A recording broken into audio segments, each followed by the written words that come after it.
अल्हम्दुलिल्लाहि वकफ़ा वस्सलामुन अला इबादिहिल्लज़ीना इस्तफ़ा अम्मा बाद फ़अऊज़ु बिल्लाहि मिनश्शैतानिर्रजीम बिस्मिल्लाहिर्रहमानिर्रहीम या अय्युहल्लज़ीना आमनू कुतिबा अलैकुमुस्सियामु कमा कुतिबा अलल्लज़ीना मिन क़ब्लिकुम लअल्लकुम तत्तक़ून।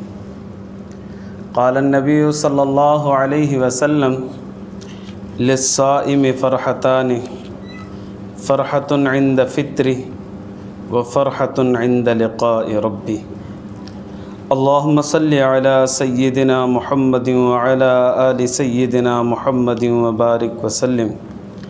अल्लाहुम्मा सल्लि अला सय्यिदिना मुहम्मदिन व अला आलि सय्यिदिना मुहम्मदिन व बारिक व सल्लिम। अल्लाहुम्मा सल्लि अला सय्यिदिना मुहम्मदिन व अला आलि सय्यिदिना मुहम्मदिन व बारिक व सल्लिम। मुझा मुअज़्ज़ज़ मुहतरम ऐं मुकर्रम मुजाहिद ऐं मुवाहिद भाइरो दोस्तों ऐं बुज़ुर्गो, अॼु जी असांजी तक़रीर जो मौज़ू आहे इफ़्तारी जी फ़ज़ीलत ऐं उन जी अहमियत। रोज़ो शुरू थिए थो पियो तुलूए फ़जर सां और रोज़ो ख़त्म थिए थो पियो ग़ुरूब आफ़ताब सां। सुबुह शुरू थींदी आहे त रोज़ो असांजो शुरू थींदो आहे, ॾींहुं ख़त्म थींदो आहे, जीअं राति ईंदी आहे त असांजो रोज़ो ख़त्म थी चुको हूंदो आहे। अल्लाह तबारक व तआला जूं महिरबानियूं इहे जो जंहिं वक़्तु रोज़ो ख़त्म थिए थो पियो उन वक़्तु अल्लाह से असांखे खाइण पीअण जो हुकुम ॾिनो आहे ऐं उन खाइण पीअण ते अल्लाह तबारक व तआला अजर जो वाइदो फ़रमायो आहे।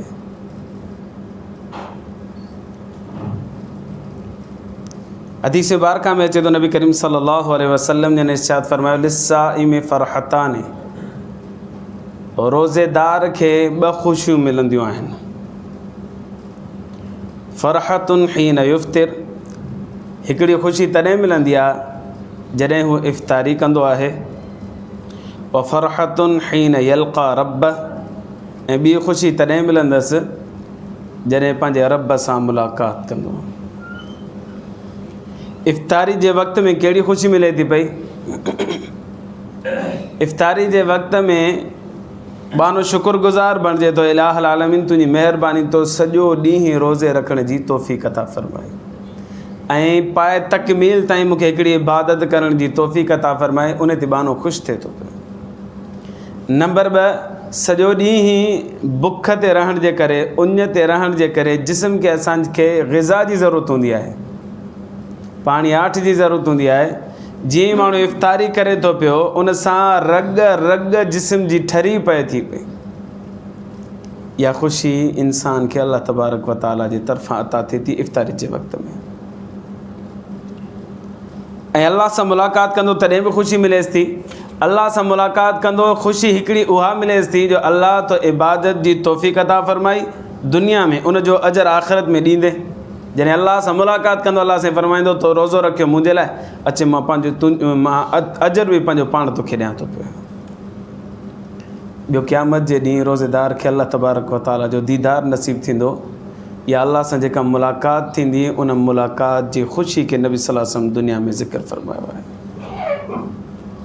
रोज़ेदार खे ॿ ख़ुशियूं अता थींदियूं आहिनि, हिकिड़ी इफ़्तारी जे वक़्तु, हिकिड़ी अल्लाह तबारक व तआला सां मुलाक़ात जे वक़्तु।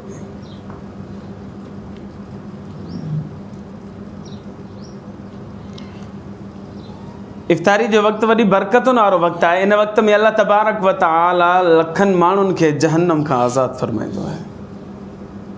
हदीस मुबारका में अचे थो, अबू उमामा रज़ियल्लाहु तआला अन्हु फ़रमाइनि था अन नबी सल्लल्लाहु अलैहि वसल्लम क़ाल, अल्लाह जे रसूल सल्लल्लाहु अलैहि वसल्लम ने इरशाद फ़रमायो इन्न लिल्लाहि उतक़ा इंद कुल्लि फ़ित्रिन, बेशक अल्लाह तबारक व तआला जहन्नम खां आज़ादु फ़रमाईंदो आहे इफ़्तारी जे वक़्त में माण्हुनि खे।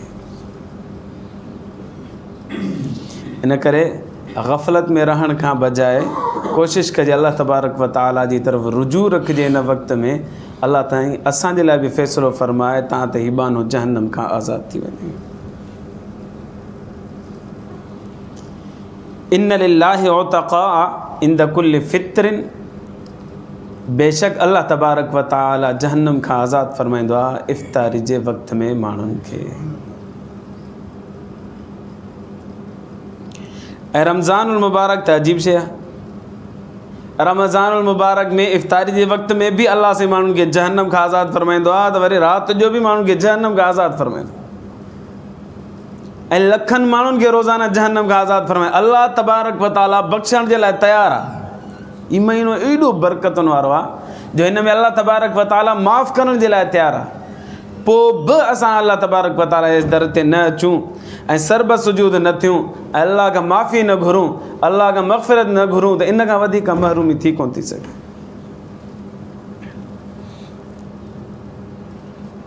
अनस बिन मालिक रज़ी अल्लाह ताला अन्हु फरमाइनि था, नबी करीम सल्लल्लाहु अलैहि वसल्लम ने इरशाद फरमाया, इन्ना लिल्लाहि अज़्ज़ व जल्ल फ़ी कुल्लि लैलतिन मिन शहरि रमज़ान इल्ला रजुलुन अफ़्तर अला ख़म्र, बेशक अल्लाह तबारक व तआला रमज़ान जी हर रात में लखनि माण्हुनि खे जहन्नम खां आज़ाद फरमाईंदो आहे, सिवाय उन माण्हू खे जेको इफ़्तारी करे शराब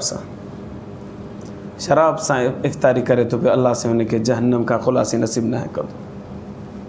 शराब हुअं ई बेकार शइ आहे, लानत आहे रमज़ान के अलावा ई, पर ही फ़ख़्रियत तौर ते शराब रमज़ान में भी पी थो पियो, अल्लाह जी मुखालिफ़त कंदे, नाफ़रमानी कंदे। नबी सल्लल्लाहु अलैहि वसल्लम फरमाया, इन बहाने के अल्लाह से जहन्नम खां आज़ादी नसीब न कंदो।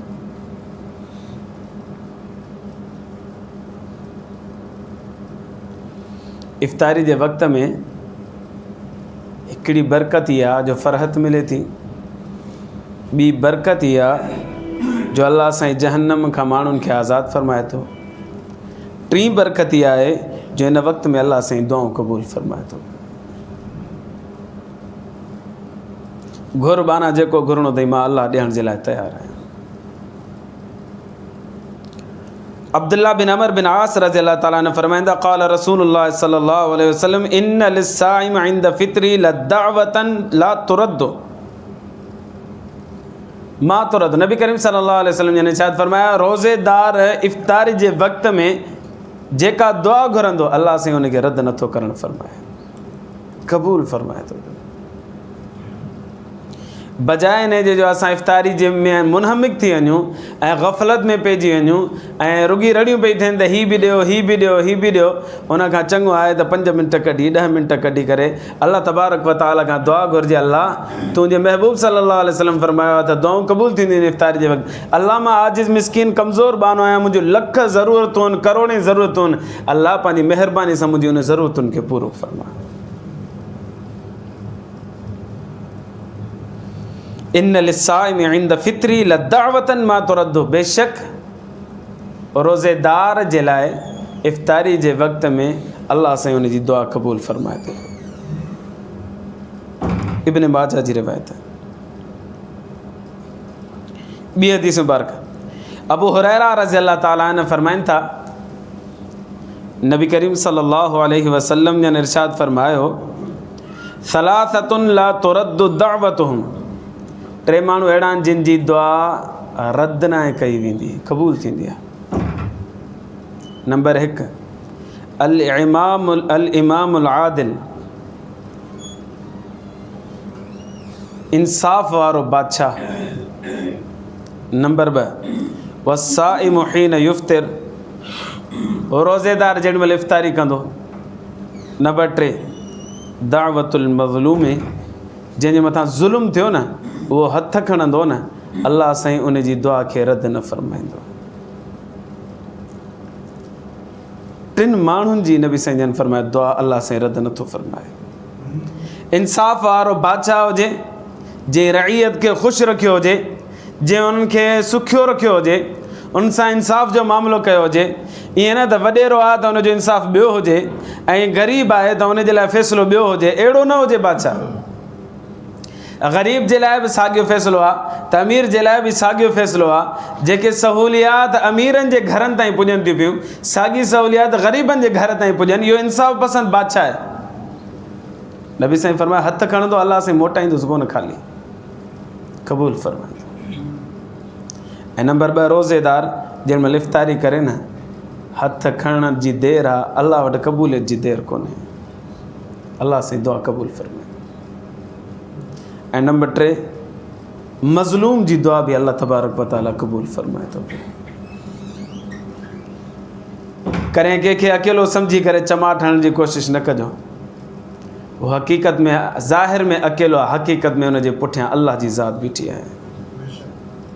ऐं ज़रूरी न आहे त हिकिड़ो बानो तव्हांखे हथ खणी पिटे त पोइ पिट लॻंदी, न। कंहिंखे तकलीफ़ पहुती न, इहा पिट आहे सम्झो। असां नाजाइज़ कंहिंखे तकलीफ़ ॾिनीसूं, इहा सम्झो त हुनखे तकलीफ़ पहुचणु आहे त माना हुनजी पिट निकिरी वई असांजे हक़ में। ऐं नबी साईं फरमाए अहिड़े बाने जी अल्लाह तबारक व तआला क़बूल फरमाए थो। ईअं न सम्झणु घुरिजे त हू हथ खणे मुसलो विछाए वज़ू करे हाणे बदुआ ॾींदो त क़बूल थींदी। न न न न न ईज़ाउल मुस्लिम हराम, ईमान वारे खे तकलीफ़ ॾियणु हराम आहे। जेकॾहिं हुनखे थोरी बि असां तकलीफ़ ॾींदीसूं, भले बदुआ न ॾे, अल्लाह खे त ख़बर आहे न, उहो त इंसाफ़ जो वारो बादशाह त आहे न। असांजी हस्ती खे नेस्ती में तब्दील फरमाए छॾींदो अल्लाह साईं, जेकॾहिं कंहिंखे खामखा में नाजाइज़ तकलीफ़ ॾींदीसूं। 3 माण्हुनि जी दुआ क़बूल थिए थी, इंसाफ़ वारे बादशाह जी, इफ़्तारी जे वक़्तु रोज़ेदार जी, ऐं मज़लूम जी दुआ बि क़बूल थिए थी पई। इन ई मसइले ते 3 दुआ 3 हदीस। अब्दुल्ला बिन आमिर बिन आस रज़ियल्लाहु अन्हु फरमाइंदा समिअतु रसूलल्लाह सल्लल्लाहु अलैहि वसल्लम यक़ूल। अब्दुल्ला बिन आमिर बिन आस रज़ियल्लाहु अन्हु फरमायो, मूं अल्लाह जे रसूल सल्लल्लाहु अलैहि वसल्लम जन खां मूं पाण कननि सां ॿुधो। फरमाइनि पिया लिस्साइम इंद इफ़्तारिही दावतुन मुस्तजाबतुन, बेशक रोज़ेदार जी इफ़्तारी जे वक़्तु अल्लाह साईं दुआ क़बूल फरमाए थो पियो। वकान अब्दुल्ला इब्न अमर इज़ा अफ़्तर दआ अहलहू व वलदहू व दआ।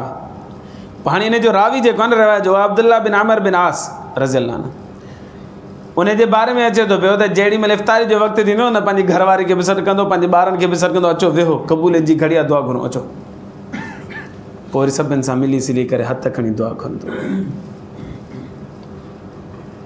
अल्लाह साईं असांखे बि इहा सम्झ नसीब फरमाए।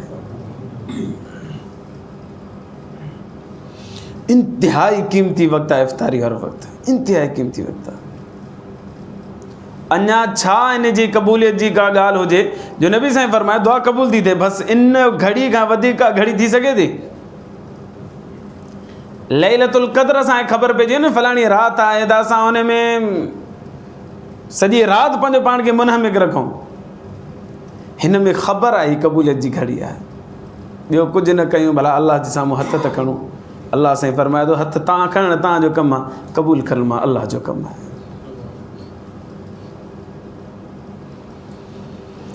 इन करे हेॾा होॾा जे ख़राफ़ात में मुनहमिक थियण खां चङो आहे, बेजा ऐं डिघी इफ़्तारी में मुनहमिक थियण खां चङो आहे मुख़्तसर इफ़्तारी जो इंतज़ाम करे अल्लाह जे साम्हूं अची सरब सुजूद थिजे, अल्लाह का दुआ घुरिजनि।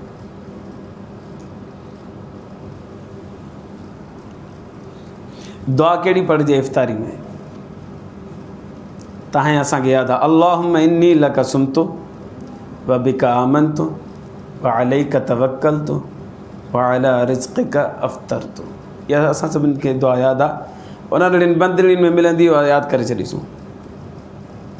हक़ीक़त में इन में कुझु अल्फाज़ पंहिंजे तरफ़ां एड कया विया आहिनि, भला कंहिं कंहिं जो मशहूरु थी विया आहिनि। हदीस मुबारका में अल्फाज़ सिर्फ़ु 2 जुमला अचनि था पिया, उहो ॿुधाए तव्हांखे। मुआज़ बिन ज़ुहरा रज़ियल्लाहु अन्हु रहमतुल्लाह अलैहि फरमाईंदा, मुरसल नबी करीम सल्लल्लाहु अलैहि वसल्लम का फरमाईंदा, अल्लाहुम्मा, नबी साईं जन इफ़्तारी वक़्तु ही दुआ पढ़ंदा, अल्लाहुम्मा लका सुम्तु व अला रिज़्क़िका अफ़्तरतु, बस व बिका आमनतु व अला रिज़्क़िका, अल्लाहुम्मा लका सुम्तु व अलैका तवक्कलतु व अला रिज़्क़िका व बिका आमनतु व अला व बिका आमनतु व अलैका तवक्कलतु। ये 2 जुमला कोन्हनि हदीस में, नबी साईं जन ये फरमाया ई कोन्हनि, ऐं अलाए कंहिं विच में एड करे छॾिया। दुआ सिर्फ़ु एतिरी आहे, अल्लाहुम्मा लका सुम्तु व अला रिज़्क़िका अफ़्तरतु, बस ये 2 जुमला। हिकिड़ी हदीस जे अंदरि इहा दुआ ईंदी आहे, ॿी बि दुआ ईंदी आहे। इहा दुआ अबू दाऊद शरीफ़ जे अंदरि अचे थी। अब्दुल्ला बिन उमर रज़ियल्लाहु ताला अन्हु फरमाइनि था, नबी करीम सल्लल्लाहु अलैहि वसल्लम इफ़्तार में ही दुआ बि पढ़ंदा, ज़हब ज़मअ वबतल्लतिल उरूक़ व सबतल अज्र इंशाअल्लाह ताला। उञ ख़त्म थी वई, रग रग खे पाणी पुॼी वियो, अल्लाह से अजर ॾींदो इंशाअल्लाह ताला। इहा दुआ नबी संजन इहा बि घुरंदा। ज़हब ज़मअ वबतल्लतिल उरूक़ व सबतल अज्र इंशाअल्लाह ताला। या दुआ पढ़िजे, ये सब अल्फाज सही है। या बहु नंढड़ी दुआ पढ़िजे, अल्लाहुम्मा लक सुम्तु पहिरियों जुमिलो, ॿियों ऐं टियों छॾे वरी आख़िरी व अला रिज़्क़िका अफ़्तरतु, ॿियों ऐं टियों जेको जुमिला ई ग़लति आहिनि।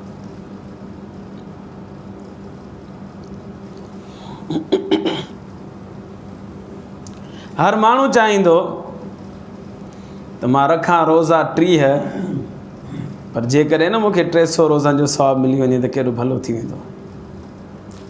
ऐं इहो थी सघे थो, मुमकिन आहे हिकु हिकु रमज़ान में असां 300 रोज़नि जो सवाबु खटे सघूं था पिया। शर्त आहे ॿिए खे इफ़्तारी कराइजे, पंहिंजो बि सवाबु मिलंदो रोज़े रखण जो, जेके इफ़्तारी कराईसूं उनखे बि पंहिंजो सवाबु मिलंदो पूरो पूरो। पर इफ़्तारी कराइण जे करे हिन खे जेतिरो सवाबु अलाह से रोज़े जो ॾिनो न, ओतिरो ई ॿियो अजर अलाह तबारक व तआला इफ़्तारी कराइण वारे खे बि अता फ़रमाईंदो। जेकॾहिं मूं रोज़ा 30 रखिया ऐं 30 ॾींहंनि में 30 रोज़नि जो मूंखे सवाबु अलाह साईं ॾिनो, हाणे सिर्फ़ु रोज़ाना हिकिड़े माण्हू खे इफ़्तारी मूं कराई त 30 ॿियनि रोज़नि जो बि अलाह साईं सवाबु अता फ़रमाईंदो। सम्झो 60 रोज़नि जो सवाबु हिकिड़े माण्हू खे इफ़्तार कराइण सां 60 माण्हुनि जे रोज़नि जो सवाबु अलाह साईं अता फ़रमाईंदो। 30 मूं रखिया, 30 इफ़्तार कराइण जे करे। हदीस मुबारक ज़ैद बिन ख़ालिद जुहनी रज़ी अल्लाह अन्हु फरमाईंदा, क़ाल रसूलुल्लाह सल्लल्लाहु अलैहि वसल्लम, मन फ़त्तर साइमन कान लहू मिस्लु अजरिही गैर अन्नहु ला यनक़ुज़ु मिन अजरि साइमि शैउन औ कमा क़ाल अलैहि सलातु वस्सलाम। नबी सल्लल्लाहु अलैहि वसल्लम ने फरमाया कि माण्हू ॿिए रोज़ेदार खे इफ़्तार कराई, इफ़्तार करण वारे खे जेतिरो सवाबु मिलंदो न, इफ़्तारी कराइण वारे खे ओतिरो ई सवाबु मिलंदो। पोइ जंहिं इफ़्तारी कई आहे न, नबी साईं फरमाया इन जे रोज़े मां का बि कमी कोन थींदी, इन खे पंहिंजो पूरो पूरो सवाबु अलाह साईं अता फ़रमाईंदो। हाणे रोज़े रखण सां बि अलाह साईं रोज़े जो सवाबु ॾिए थो ऐं इफ़्तारी कराइण सां बि मुस्तक़िल रोज़े जो सवाबु अलाह साईं अता फ़रमाए थो।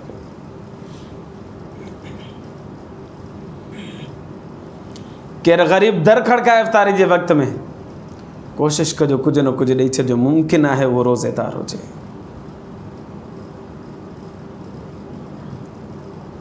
माण्हू ग़रीबनि जे घर में यादि कंदा आहिनि उन्हनि खे त सॼो साल भला उन्हनि जी पुरघोर नथा हलूं पिया, भला इफ़्तारी जे वक़्त में उन्हनि खे रोज़नि मुमकिन आहे घर में केरु न केरु रोज़ो रखंदो हुजे, कुझु थोरी इफ़्तारी मोकिले छॾीसूं, तव्हां त उहो रोज़ो इफ़्तार कनि असांजे ॾिनल सां त असांखे अलाह साईं अजर अता फ़रमाए। माण्हू ग़रीबनि खे ॻोल्हे ॻोल्हे इफ़्तारियूं घरनि में मोकिलींदा आहिनि।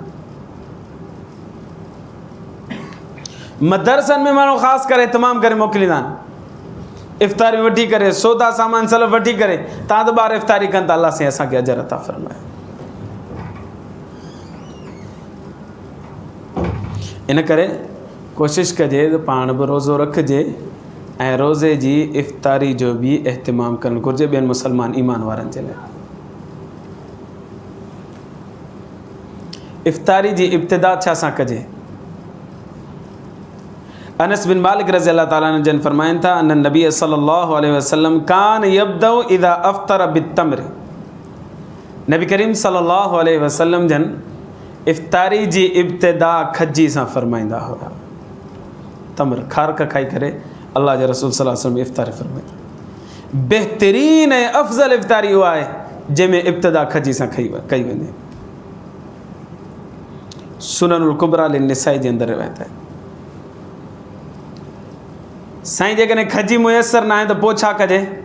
पोइ नबी सल्लल्लाहु अलैहि वसल्लम जो इन में उसवा छा आहे, साईं जन जो तरीक़ेकार छा आहे? अनस बिन मालिक रज़ी अल्लाह ताला अन्हु जन फरमाईंदा, कान रसूलुल्लाह सल्लल्लाहु अलैहि वसल्लम युफ्तिरु अला रुतबातिन क़ब्ल अन युसल्लिय।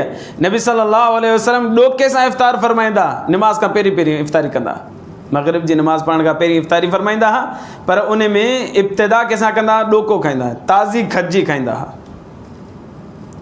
फ़इल्लम तकुन रुतबातुन, जेकॾहिं इहो ताज़ी खजी यानी ॾोको नथो मिले, फ़अला तमरातिन, पोइ खारक सुकल खजी जेका आहे खारक, उन सां इफ़्तारी फरमाईंदा।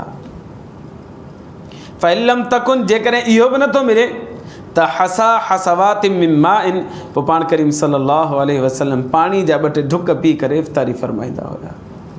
कुझु बि न आहे खाइण जे लाइ त पाणी त मुयसरु आहे न। अलाह जे रसूल सल्लल्लाहु अलैहि वसल्लम पाणी सां इफ़्तारी फरमाईंदा हुआ। पहिरियां खजी खे, पोइ खजी जेकॾहिं ॾोके जी सूरत में हुजे त उनखे तनावल फरमाईंदा, जेकॾहिं खारक जी सूरत में हुजे त उनखे तनावल फरमाईंदा। त अफ़ज़ल इफ़्तारी उहा आहे जंहिंजे अंदरि खजी खे इस्तेमालु कयो वञे। खजी हूअं बि असांजे लाइ फ़ाइदेमंद आहे, ॾाढी फ़ाइदेमंद आहे। इन जा तिबी फ़ाइदा एतिरा आहिनि माण्हू हैरान थो थिए। हिकिड़े किताब में मूं पढ़िया हुआ, चंद हिकु तव्हांखे ॿुधाईंदो हलां। जेके बलगम जी बीमारी हुजे, दिमाग़ में बलगम ॼमी करे बीह थो रहे, खजी खाइण सां बलगम खे, खजी जी ख़ासियत आहे जो बलगम खे ख़ारिज कंदी आहे। सीए जे करे दिमाग़ सुकुड़जी वेंदो आहे ऐं याददाश्त कमज़ोर थींदी आहे।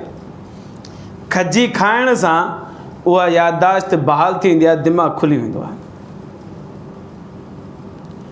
खजी जेका आहे इहा दिलि खे ऐं गुर्दनि खे ताक़त अता फ़रमाए थी पई, ताक़त ॾिए थी पई। खजी जेका आहे इहा जिस्म जे अंदरि रत जी कमी खे पूरो करे थी पई, खून जी घटिताई आहे त उनखे पूरो करे थी पई, रत ठाहे थी पई। खजी साह खणण में जेकॾहिं दुश्वारी थिए थी पई या दमे जो माण्हू मरीज़ आहे त उहो खजी खाईंदो त उनखे साह खणण में आसानी थींदी। खंघि में बि खाइण में बहितरीनु आहे, मुफ़ीद आहे। बुख़ार जे अंदरि माण्हू खाए उन जे लाइ बि मुफ़ीद आहे। पेचिश थी पिया आहिनि उन जे लाइ बि मुफ़ीद आहे। कब्ज़ थी पियो आहे उन जे लाइ बि खजी मुफ़ीद आहे। ऐं जेके पेशाब नथो अचे इहा खाए त उहो पेशाब आवर ग़िज़ा बि खजी आहे। सॼो ॾींहुं रोज़े रखण जे करे असांजो मैदो तयारु हूंदो आहे त बसि कुझु अचे त उनखे खाऊं, क़बूलु कयूं। खजी हिकु लतीफ़ ग़िज़ा आहे, मुक़वी ग़िज़ा आहे। उनखे खाइण में सां मैदो उनखे जल्द कब्ज़ बि करे थो ऐं जुज़्व बदन बि ठाहे थो पियो। ऐं आख़िर में अल्लाह तबारक व तआला खजी जे अंदरि ख़ासियत इहा रखी आहे जो हिन जे खाइण सां नज़र बि तेज़ थिए थी पई। इहे 10 क़िस्म जा तिबी फ़वाइद जेके आलिमनि ऐं तबीबनि लिखिया आहिनि उहे खजी जा इहे आहिनि। इफ़्तारी केॾी महिल करणु घुरिजे? जीअं ई वक़्तु थी वञे ओॾी महिल इफ़्तारी करणु घुरिजे, इंतज़ारु न कजे। सहल बिन साद रज़ी अल्लाह ताला ने फरमाइनि था, नबी करीम सल्लल्लाहु अलैहि वसल्लम ने इरशाद फरमाया, ला यज़ालु नासु बिख़ैरिन मा अज्जलुल फित्र। बुखारी शरीफ़ जे रिवायत नबी साईं जन फरमाया, मुंहिंजी उम्मत जेका आहे, माण्हू जेके आहिनि हमेशह ख़ैर ते रहंदा, भलाई ते रहंदा जेसीं ताईं इफ़्तार में तकड़ कंदा। लेट कंदा न माना उम्मत जी तबाही शुरू थी वेंदी। इन करे जीअं ई मुसद्दिक़ा टाइम अची वञे त भाउ इफ़्तार जो ई टाइम आहे। मसलन पाड़ी में अलार्म वॼे थो पियो, हारून वॼे थो या आज़ान अचे थी या मुस्तनद का जंतरी हथ में आहे, ख़बर पइजी वई रोज़े जो वक़्तु थी वियो आहे त माण्हू इफ़्तार करे छॾे। इफ़्तारी वक़्तु थी वियो आहे त इफ़्तार करे छॾे। देरि न कजे, ख़ामख़ा में बेजा देरि न कजे। इन बेजा देरि जेका आहे उम्मत जी हलाकत जो सबबु आहे। कुझु ख़राफ़ात थियनि थियूं बि इफ़्तार जे वक़्त में, चंद हिकु ॿुधायां। नंबर 1, मौलाना अशरफ अली थानवी रहमतुल्लाह अलैह लिखियो आहे बेहश्ती ज़ेवर जे अंदरि त माण्हू असांजे इलाइक़े में माण्हू सुन्नत सम्झंदा आहिनि लूण सां इफ़्तारी करण खे। लूण जो नंढो टुकड़ो खाए इफ़्तारी चवंदा आहिनि सुन्नत आहे, सवाबु आहे हिन में। फरमाया इन में कंहिं बि क़िस्म जो सवाबु कोन्हे, इहा हथ ठोकियल सुन्नत आहे। नबी सल्लल्लाहु अलैहि वसल्लम खे इहा साबित न आहे। सुन्नत आहे खजी सां खाओ, सुन्नत आहे पाणी सां पीओ। खजी न आहे त पाणी सां। कुझु माण्हुनि जे अंदरि रिवाजु आहे त पहिरियों अशरो जेको आहे उहो खजी सां इफ़्तार कंदा, ॿियों अशरो जेको आहे पाणी सां इफ़्तार कंदा, टियों अशरो जेको आहे लूण सां इफ़्तार कंदा। इहा तरतीब हथ ठोकी आहे पंहिंजे तरफ़ां, इहा शरीयत मुतहर सां हिन जो कंहिं बि क़िस्म जो तालुक़ु कोन्हे। इन करे सॼो रमज़ान खजी सां इफ़्तार करणु घुरिजे, जेका अफ़ज़ल इफ़्तारी आहे इन नबी सल्लल्लाहु अलैहि वसल्लम खे पसंदि आहे। ऐं हीउ दौरु असांजो त माशाअल्लाह घर घर में टीवी लॻी पई आहे। इफ़्तारी जे वक़्त में असां इफ़्तार नशरियात खोले करे वेही ॾिसणु शुरू थी वेंदो आहे। इन में नंबर हिकिड़ो गुनाह बदनज़री थिए थी, ग़ैर मुहर्रम टीवी ते अचनि थियूं पियूं, असां रोज़े जी हालत में नामुहर्रम नियाणियुनि खे ॾिसूं था पिया, इहो गुनाह जो सबबु आहे। नंबर ॿ, मौसीक़ी टीवी में मौसीक़ी न हले त कुझु ईअं थी कोन थो सघे। म्यूज़िक हलंदी या म्यूज़िक बि गुनाह जो सबबु आहे, रोज़े जी हालत में गुनाह कयूं था पिया। ऐं नंबर टे, इन में औरतूं एडवर्टाइज़ ईंदी आहे त उन्हनि खे कपिड़ा फ़हश पातल हूंदा आहिनि, मथा उन्हनि जा उघाड़ा हूंदा आहिनि, सीना उन्हनि जा खुलियल हूंदा आहिनि, असां बेहयाई खे ॾिसण जो सबबु बणिजूं था, इहो बि गुनाह कमायूं था पिया। इन करे अल्लाह जे वास्ते इन वक़्तु बरकत वारे वक़्त में टीवी खां परे रहणु घुरिजे। पोइ इलाही माण्हू चवंदा आहिनि साईं भलाई जी ॻाल्हि थी हले, उहा बि न ॾिसूं था। भलाई जी ॻाल्हि जेके सॼो साल नचंदा पिया, ड्रामा भरींदा, फिल्मूं भरींदा, इहा असांखे भलाई जी ॻाल्हि ॿुधाईंदा। ऐं उन्हनि जी भलाई जी ॻाल्हि तव्हां सम्झो था मुस्तनद हूंदी। अञा को आलिम वेठो हुजे उहो असांखे का ॻाल्हि ॿुधाए, को शरीयत जो पाबंद माण्हू वेठो हुजे, को साले माण्हू हुजे, ठीकु आहे। ग़ैर मुहर्रम औरतूं जेके आहिनि सॼे साल में नचंदियूं वरितनि गाननि ते, ड्रामनि में, उहे रमज़ानुल मुबारक जे सैर ऐं इफ़्तार जे प्रोग्राम में अधु मथे ते, सॼे ते न, अधु मथे ते रओ रखी करे शरीफ़ थी करे वेहनि था। अचो तव्हांखे दीन थी सम्झायूं, इहे असांखे दीन सम्झाईंदियूं। इन्हनि से ॾिसण ई गुनाह आहे त हिन जी कहिड़ी ज़िमेदारी, केरु ज़िमेदारी खणंदो त हीअ सही सही क़ुरान और सुन्नत बयानु कंदियूं। इन करे बचणु घुरिजे, इन्हनि खां परे रहणु घुरिजे। इफ़्तार ट्रांसमिशन या सहर ट्रांसमिशन में बेहयाई जो माहौल त सरगर्म हूंदो आहे, दीन जो माहौल सरगर्म न हूंदो आहे। दीन जे नाले ते बेहयाई गुनाह जो सबबु हूंदो आहे। कॾहिं कॾहिं इफ़्तारी मख़लूत थींदी आहे। अञा असांजे अल्हम्दुलिल्लाह अहिड़ो रिवाजु कोन आयो आहे, पर वॾनि शहरनि में इहो रिवाजु आहे। 4 दोस्तनि खे दावत ॾिनीसूं, उहे सभु पंहिंजी नियाणियुनि ऐं घर वारनि खे वठी आया, हाणे सभु मिली सिली करे इफ़्तार कयूं था पिया। या मख़लूत इफ़्तारी बि गुनाह जो सबबु आहे। नामुहर्रम नियाणियूं असांजे पासे में वेठियूं हुजनि, नामुहर्रम धीअरूं असांजे पासे में वेठियूं हुजनि, ऐं असां वेही करे गप्पा आणूं, उन्हनि सां ॻाल्हियूं पिया ऐं इफ़्तारी पिया कयूं, गुनाह जो सबबु आहे। इन इफ़्तारी ते गुनाह मिलंदो बजाए सवाब जे। जे औरत खे ॾिसण खां मना कयो वियो, उन सां ॻाल्हाइण त परे जी ॻाल्हि आहे, उन सां वेहण त परे जी ॻाल्हि आहे, गपशप करण त परे जी ॻाल्हि आहे। अलाह साईं फरमाईंदो ॾिसो बि न उन्हनि खे। या मख़लूत इफ़्तारी गुनाह जो सबबु आहे, इन खां बचणु घुरिजे। बाज़ माण्हू दोस्तनि जी इफ़्तारी कंदा आहिनि, अचो था 5 ॼणा मिली करे इफ़्तारी कयूं था पिया। पोइ उन में दोस्त हिक ॿिए खे शुरू थी वेंदा आहिनि, फलाणो अहिड़ो, फलाणो अहिड़ो, फलाणो ग़ीबत, गिला, कूड़ ऐं लड़ाई झेड़े झगड़े जूं ॻाल्हियूं। जेको बरकत वारो टाइम आहे उनखे असां फ़साद वारो टाइम करे छॾींदासीं पंहिंजे लाइ।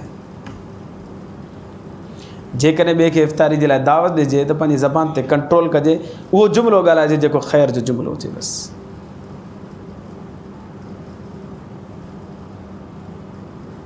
इफ़्तारी जे वक़्त में सिज लहण ते आहे। हाणे मूंखे ऑफिस मां हाणे छुटी मिली, दुकानु हाणे मूं बंदि कयो, हाणे भॼ घर।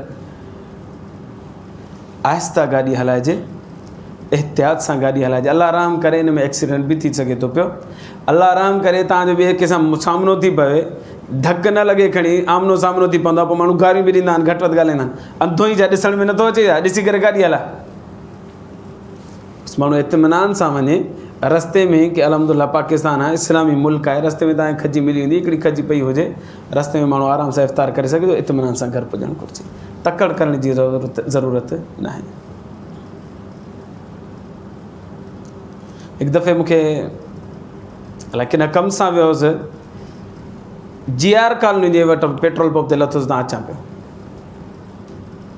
पंधु अचां पियो। इफ़्तारी जो वक़्तु हुजे, सुनसान सन्नाटो लॻो पियो हुजे, हिकिड़ो माण्हू नज़र न पियो अचे, गाॾी नज़र न पई अचे। पंधु हलां पियो फुटपाथ ते पासे खां। अचानक हिकिड़ो साइकिल वारो आहे, अलाए किथां आयो। हुन मूंखे ॾिसी करे चयो, रोज़ो मुंहिंजे रोज़ो आज़ानूं अचनि बि हेॾां होॾां, रोज़ो मुंहिंजे रोज़ो। वीचार साइकिल बीहारे लथियो, खीसे मां थैली कढई, हुनखे 8-10 खजियूं हुयूं, कुझु मूंखे ॾिनई, इफ़्तार कराई, कुझु पाण खाधई। मूं चयो मालिक, जिते ॿियो इंसानु नथो पुॼी सघे, अलाह उते तूं ज़रूरु पुॼी थो पियो। अल्लाह से अलाए केरु मोकिलियो ऐं अल्लाह तबारक व तआला इफ़्तारी जो बंदो ऐं वक़्त ते इफ़्तारी थी हेॾा होॾा आज़ानूं शुरू थी मां परेशान थी हाणे पंधु पंधु जॾहिं घर पुॼां तेसीं हमरा हालांकि किथां साम्हूं अचानक अची ज़ाहिर थियो हुन झटिपट खजियूं कढियूं खारायूं तकड़ करण जी ज़रूरत न आहे इत्मिनान सां इन वक़्त में इफ़्तारी जे वक़्त में न्याणियूं वीचारियूं घरनि में खाधे पचाइण में एॾियूं मुनहमिक थी वेंदियूं आहिनि एॾियूं मशगूल थी वेंदियूं आहिनि जो वीचारियूं उन्हनि खे दुआ घुरण जो टाइम ई कोन मिलंदो आहे इन करे अमड़ियुनि ऐं भेणुनि खे घुरिजे त घटि में घटि 10 मिंट पहिरीं इफ़्तारी खां फ़ारिग़ थियनि अहिड़ो टाइम रखनि जो 10 मिंट पहिरीं इफ़्तारी खां फ़ारिग़ थियनि हाणे 5 मिंट वज़ू कनि वज़ू करे 5 मिंट घटि में घटि दुआ जे लाइ कढनि अल्लाह खां घुरनि तव्हां ई असांजी ज़रूरत आहे त हुन न्याणियुनि जी बि ज़रूरत आहिनि इफ़्तारी जे वक़्त में ईअं खाधे में मशगूल न थी वञिजे जो पोयां 10 मिंट खां पोइ जमात थिए त असां जमात ते हाज़िरी न थियूं इहो बि ग़लति आहे इन करे बाज़ मस्जिदुनि में 5 मिंटनि जो हूंदो आहे त बाज़ मस्जिद में 10 मिंटनि जो हूंदो आहे त इफ़्तारी सुठे नमूने सां करे वरी आराम सां मस्जिद में पुॼिजे ईअं न त एॾी टिकी इफ़्तारी कजे जो फ़र्ज़ नमाज़ फ़ौत थी वञे इहो बि ग़लति आहे इलाही दोस्त वरी डिघी इफ़्तारी कंदे कंदे कंदे कंदे कंदे कंदे नमाज़ निकिरी हाणे घर में था पढ़ूं या सुस्ती जे करे कंदा आहिनि इन करे इहो बि अमल ग़लति आहे हिन खां बचणु घुरिजे मुख़्तसर इफ़्तारी करे जमात सां नमाज़ पढ़िजे पोइ भले आराम सां माण्हू सॼी राति वेठो खाए इलाही दोस्त मस्जिद में इफ़्तारी कंदा आहिनि मस्जिद में इफ़्तारी जाइज़ आहे पर सफ़ाई सुथराई जो इहतमाम ज़रूरी आहे खजियूं खाईंदा पिया पोइ उथंदा वेंदा पोइ खजियूं खाईंदा वेंदा पोइ हिकिड़ी खड़ी हुते उछलियो खखड़ी हुते उछलियो पिया पई ये बदतमीज़ी जो माहौल सरगर्म न करणु घुरिजे मस्जिद अल्लाह जो घर आहे हिन जो एहतराम करणु घुरिजे इफ़्तारी जीअं कबी दस्तरखान विछाए कबी ऐं जेको बि फुज़ूल खाधो थींदो बचंदो उनखे इफ़्तार दस्तरखान ते रहणु ॾिजे हेॾे होॾे न उछलिजे ऐं जेको शइ बचे थी खाइण खां पोइ बि खखड़ी बची पई या पकोड़ो बची पई या कुझु बि शइ बची पई त हेॾा होॾा न उछलिजे हिते पंहिंजे मस्जिद में हिकिड़े हमरा मूंखे मां अखियुनि सां ॾिठो शरबत पीए पियो आख़िर में शरबत में हेठि हलाए छा अची वियो अची वियो तूं वात था लाह न गिलास न लाथई उहो सॼो पीतई पी करे वरी गुरड़ी करे छॾी मस्जिद में वरी 4 माण्हू ॿिया कावड़िजी पियसि जी अलाए छा अची वियो बाबा अची वियो त तूं ॾिसी करे पी न ख़्याल सां पी हिते तकड़ कहिड़ी आहे हिकिड़ी ॻाल्हि ज़हन में रखो जेको माण्हू ॿियनि जा ऐब कढंदो न अल्लाह तबारक व तआला हुन जा ऐब ज़ाहिर कंदो उहो माण्हू सॼो ॾींहुं ॿियनि जे ऐबनि जे पिया हूंदा हीउ अहिड़ो हीउ अहिड़ो हीउ अहिड़ो हीउ अहिड़ो अल्लाह साईं हुन खां अहिड़ो कमु कराए छॾियो जो हू सभिनि जे साम्हूं शर्मिंदो थी वियो हाणे छा ॻाल्हाए त मूं गुरड़ी कई आहे ऐं मस्जिद ख़राबु कई आहे पोइ कपिड़ो ॻोल्हींदो पियो तेसिताईं कपिड़ो ॾियो त सफ़ाई कयो कपिड़ो इन करे मूं ॾिठो त अल्लाह तबारक व तआला हुनखे इन करे ज़लील कयो जो हू ॿियनि खे ज़लील करण जे पिया हूंदा ॿियनि जा ऐब कढण जे पिया हूंदा मस्जिद में इफ़्तार कबी अदब ऐं एहतराम सां कबी मस्जिद जे तक़दुस खे पामाल न कबो सफ़ाई जो ख़ासि ख़्यालु रखिबो इहो कुझु अर्ज़ु करणो हो अल्लाह कंदो आहे अल्लाह असांखे ईमान जी ज़िंदगी ईमान ते मौत नसीब फ़रमाए आख़िर दावाना अल्हम्दुलिल्लाह रब्बिल आलमीन जिन साथियुनि सुन्नत न पढ़ी सुन्नत पढ़ो